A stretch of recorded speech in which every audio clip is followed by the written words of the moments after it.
The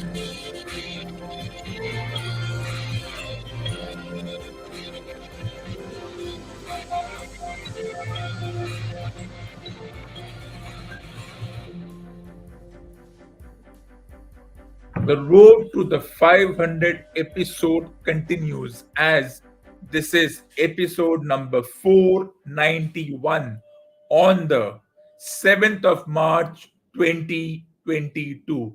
If I had told you 11 years ago when the likes of Ashwin and Jadeja made their debut that a decade from now Ashwin would break the record of Kapil Dev, that is 434 wickets. By that time, Anand Kumble already had over 600 wickets, but Ashwin would go on to break Kapil Dev's record, and Jadeja would be termed as the best spinning all-rounder in the last decade. You would be laughing. You would be saying, how can individuals like Jadeja and Ashwin break records or be declared all-rounders? Because when they came into the team, when they were drafted into the team, they were supposed to be only 20 over and 50 over bowlers. And when they have transcended that red ball, white ball thing, it has almost become something which is interesting. But we shall talk about that later. Let's talk about the women's division match. But before that, whether it's the World Cup or the India Sri Lanka tournament, the decision to have 50% crowd is not awesome. So that didn't deter the all-rounders as this became the weekend of the all-rounders. Let's start with the Women's World Cup match against the neighbors. Well, one talks about the middle order muddle in the men's division and how numbers 4 to 6 haven't been doing that well, whether it's 50 overs, 20 overs, 5 days, or whatever be the format. Well, I think the women's team has a similar issue.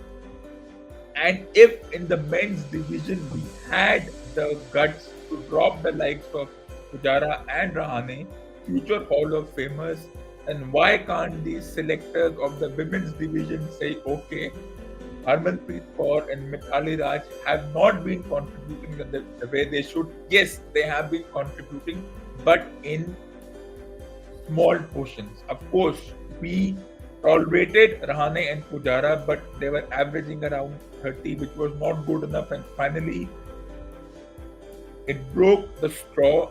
Their lack of runs or their lack of whatever the definition of runs is, it was the camel that broke the straw, and we decided to put them out of the team and also downgrade their contracts. Well, that's on a different day. Why can't we do the same with two of these individuals? Because their contributions have not been consistent enough. If one were to talk about the balance between the men's and the women's division, at 96 for 1 in around 20 to 23 overs, India looked to get around 270 when the likes of Mandana and Deepti Sharma were doing well. On that note, I think the elevation of Deepti Sharma to number 3 position is not only to allow more batters in between number 4 to number 6, it's a direct copy from the way New Zealand have drafted an Amelia Kerr into number 3. Well, we shall see how much does it work, because it then means that few other individuals are not part of the team. But this middle order muddle meant that India went from 1 for 96 to 6 for 114, and at that time it looked it's over. It's the same old problem in the women's division, numbers 4 to 6 unable to contribute. And then what happened? You're saved by the all-rounders, where the big names in Mithali Raj, Harmanpreet Kaur, Smriti Mandana couldn't contribute more than they should or more than they're expected to. It was the unknown names. So these two are not unknown, but this is a world stage. While you have bilateral tournaments, it's fine. You do well, so you will earn a name. But when you do it at the World Cup stage, whether it's hockey, cricket, or whatever be the sport, and you do something which is unexpected, that you have a 130 run partnership and somehow you take the team to 244 or 245, and the moment India somehow scratched and clawed their way or accelerated their way to 245, the game was over for the opposition team, because in a women's match 245 is good enough. The way they bowl, I mean, the fastest delivery by a women's fast bowler is 100 kilometers per hour. That is 60 miles per hour. If that's the speed, and it's a different thing how the women's division works. We shall not go into details.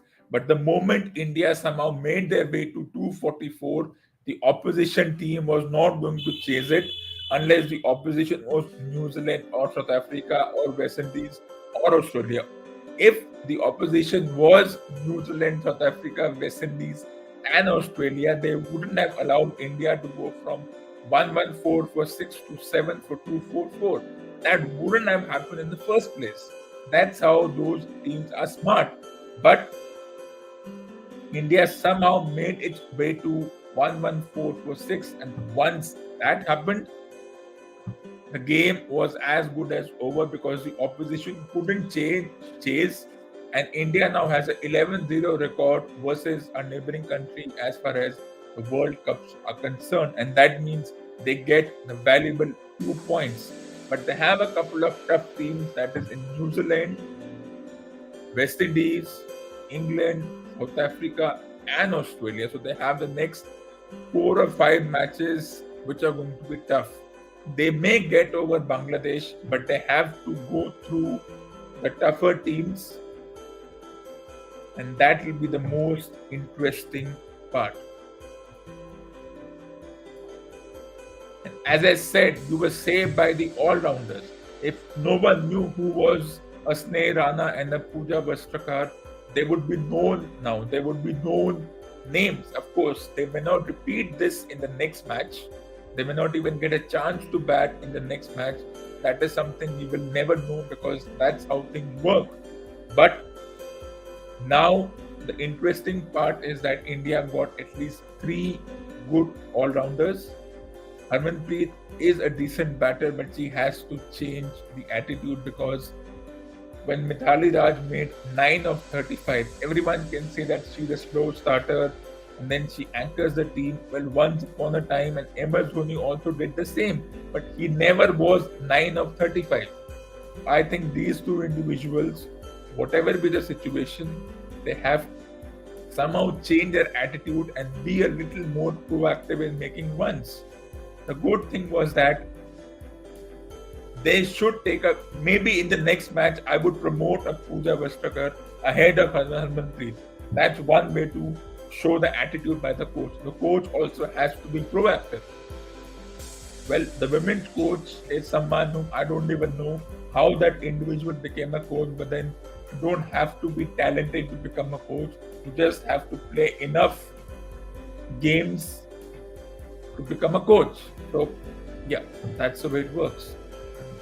You don't have to be smart, because if in the next match, if there's a situation, I would promote a Vastrakar at number 4 and say, all right, let's give it a shot.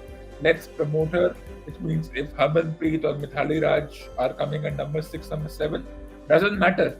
Somehow you have to see what is the situation. Of course, big names and things like that. Well, once upon a time, who knew who was Mithali Raj when she made a debut 23 years ago?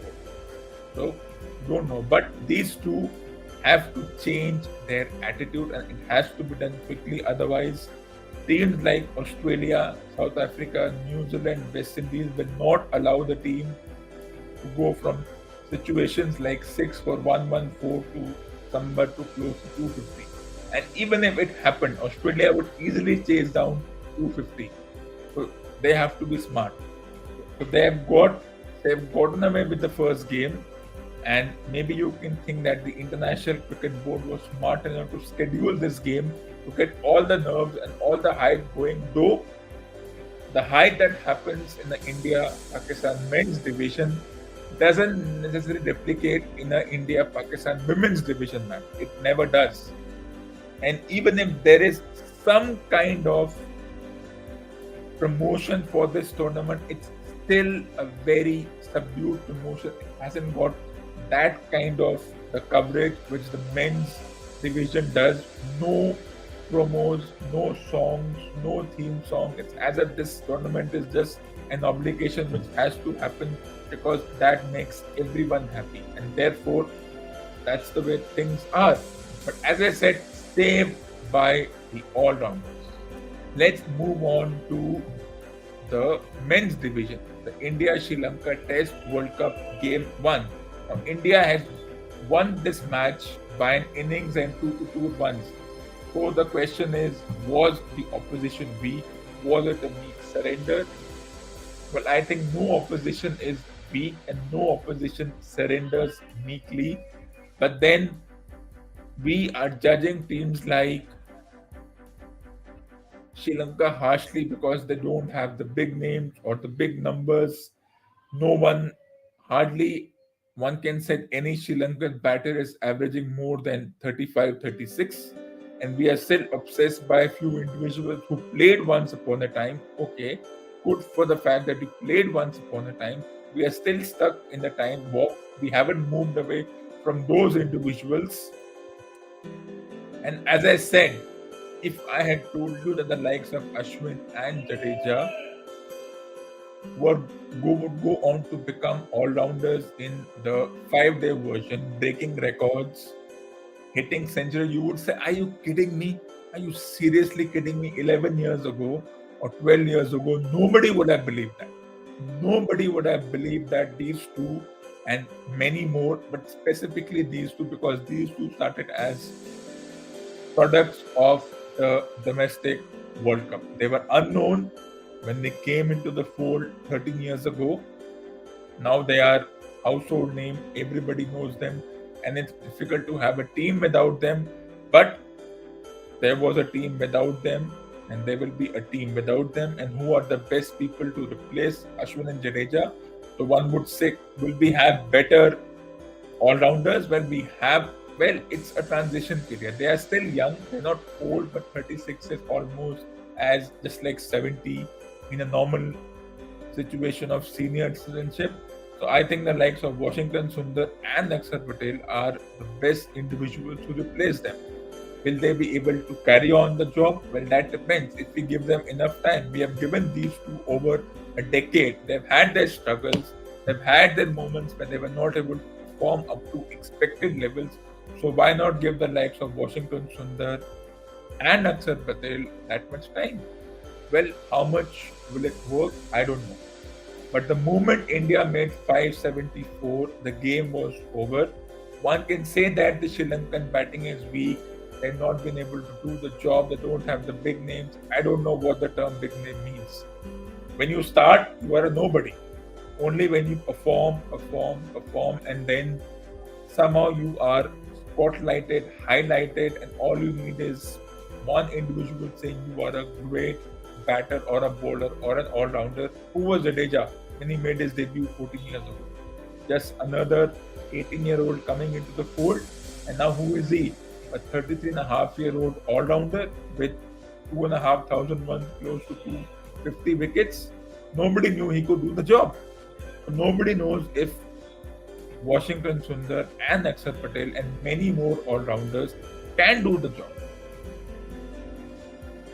It's going to be very interesting. But I don't agree with the fact that the opposition was a meek surrender, that they were bowled out in 2 consecutive days, or they lost 16 wickets in one day. It happens. It's just that when once you score 500, the other team has to be good enough to even score half of it, and that makes a huge difference. So I wouldn't agree with the term meek surrender or a weak team. Let's say that one team did better than the other. How many times have we seen India lose like this? So that's the difference. Of course, Sri Lanka, the current team, has a couple of good batters and all-rounders. They may have got the team combination wrong. I thought that one spinner was never going to work. So that will be something interesting as to how the whole thing pans out in the next match, which is a day and night test match. And as far as the captaincy goes, I think Rohit Sharma is on a bit of a luck. He's saying he won his first test as a captain. I can tell you, so did MS Dhoni 14 years ago. So did Virat Kohli. Or his first match as a full-time captain, it was a draw, whatever you want to call it. And Rohit Sharma is just like Rahul Dravid. Once Ganguly was not a part of the team 16 years ago, he is only a fill-in captain. His contract is not going to go beyond 2023, and for him, he will be judged by if along with his team he's able to guide them to winning the 3 World Championships, the 20 over World Championship, the 50 over World Championship, and the Test Championship. And if he comes close, if they can reach the final but are not able to get to that trophy, not get that silver in their hands, no matter how much we respect Virat Kohli or Tendulkar or Ganguly, the thing is, these 3 individuals were not, they are being judged, okay, they have made millions of runs, which is fine, and there has been a dip in form and centuries have been lacking, but they are judged by the fact that they have never won a world championship in their tenure, either as a player or as a captain. Tendulkar did it, but as a player, and he was lucky enough to play till the time he played. He should have not played beyond a certain time, but that was Tendulkar. And nobody would ever dare say drop Tendulkar, even if Tendulkar was 50 years old and fit enough, he would say, let's get him back in the team. He was, of course, you don't get him back in because you retire, and also all those things happen. But if somehow a 50-year-old were to have some energy, he would be in the team if things went certain ways.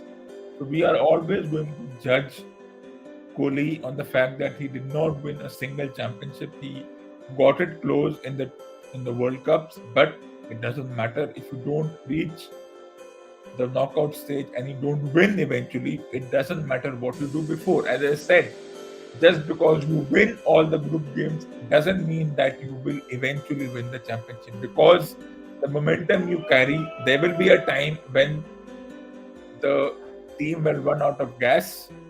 There will be a slight, you will see the fatigue on the players' faces, whatever be the sport. It's a group game.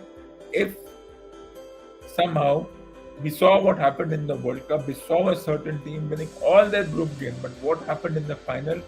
They came against a decent team, a good opposition, and they did not go to the finals. Everyone thought you win the group game, you win the World Cup. If that's the case, well then why do you need the final and the semi-final?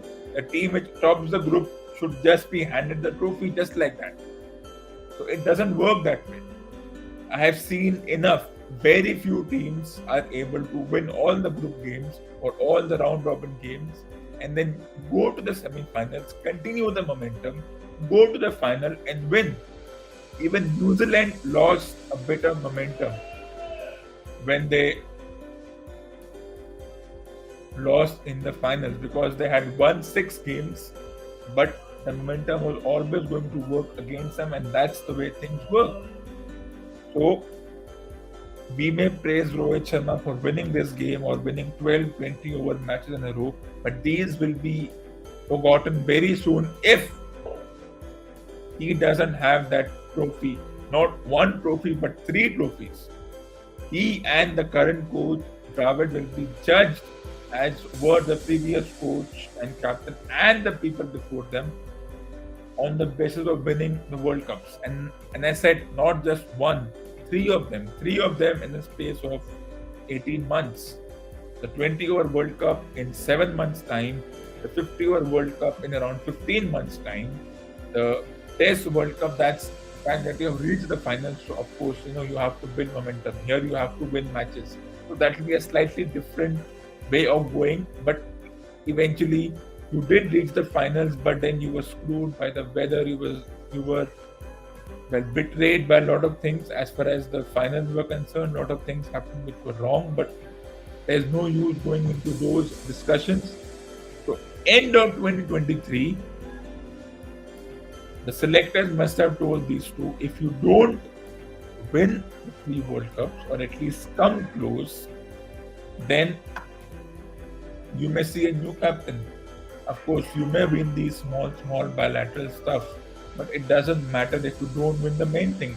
And that's how we judge players. I'm not judging them, but the people who influence judge, because the media are in favor of Rohit Sharma. Once upon a time, they loved Kohli for his brilliant performances.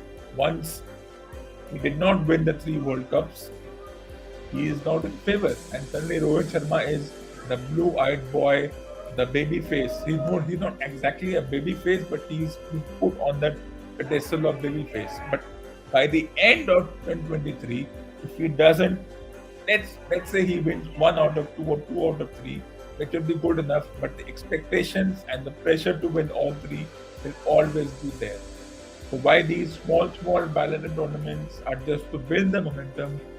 Eventual World Cup will make a lot of difference. Anything can happen in 7 months. You don't know what will happen in 7 months. But three World Cups are around the corner. Same is for hockey. Same is for the Women's World Cup happening right now. We're going to judge Juran Goswami and Mithali Raj, despite whatever they have contributed so far, on the best of winning the World Cup. They came close twice. At least they have done 90% of the job so far. But that's not enough. It's not enough in sports. You don't win the attitude of the people, and of course the pseudo media, the print media, and everyone who writes in the column, who have this ego, who themselves didn't win one match in their entire career, those who write in the column, but expect the current lot to win all the matches. And that's the way we look at things, and that's the way he will always look at things. So while this match was interesting, Rohit Sharma has had his share of luck. One can say that maybe he never captained in the domestic game. It doesn't matter. He was captaining a team in which everybody knew what they were supposed to do. Nobody was novel. There were no new bowlers. Ashwin, Jadeja knew what they had to do when they were given the ball. Shami, Bumrah knew what they had to do when they were given the ball. They also knew that they would not bowl too much. All the onus would be on the spinners. So all he had to do was, okay, here's the ball, take wickets. More than that, you can't do anything. So he's been given a team which has already been battle hardened, forged and fire. If it was a new team, and if it was a team with new spinners, fresh spinners who have never done it, in 20 overs it doesn't matter. In the 5-day matches it matters a little bit. So he's got a team which is already, who know what to do. So it doesn't matter who the leader is. Sometimes the leader is just for the sake of having an individual who can make a few decisions. One can say that if you win a brilliant captaincy, if you lose, then there are a lot of negatives to look at. And of course, all the pseudo commentators said was everybody got starred, but nobody was able to convert. That's the obsession with hundreds. It is not going away. We're going to keep comparing certain individuals, the previous individuals, the current one with the next lot, and then who knows what will happen. So this comparison, this number obsession, this data obsession is not going away. Human mind works for data. Human mind is obsessed about data, and it will never shed that tag of being obsessed about data, because data is the way you judge someone. So averages and such things will always be in the center of a conversation. Some things don't go away no matter what happens. And now we are obsessed with the term modern, and now because of the lack of quality of good commentators who focus on the game rather than being obsessed with the statistics of the players, which is unfortunate, but that's the way it is. Because when you concentrate on the statistics of the players, it means you lack quality, you don't have the gift of the gab, and you're lucky enough to be even there because the broadcasters don't want to spend a fortune on good quality commentators and so-called experts who will squeeze the budget from them.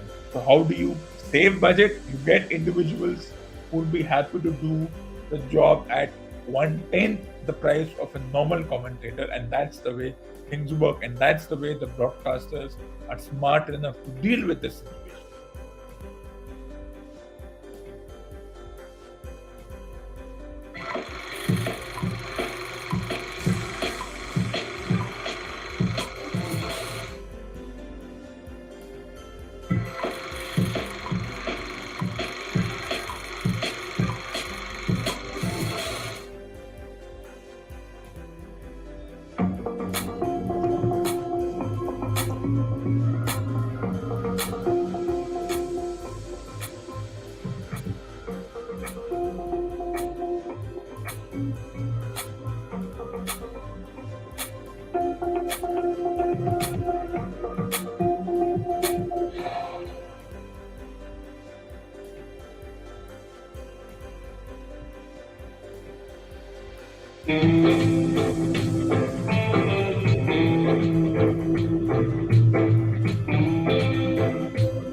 So this ends episode number 491 on the 7th of March 2022. And I will be back with episode number 492 on the 9th of March 2022. And while you wait for the next episode, what should you do? You should put these legendary books in your must read books column. Once again, you should put these legendary books in your must read books column.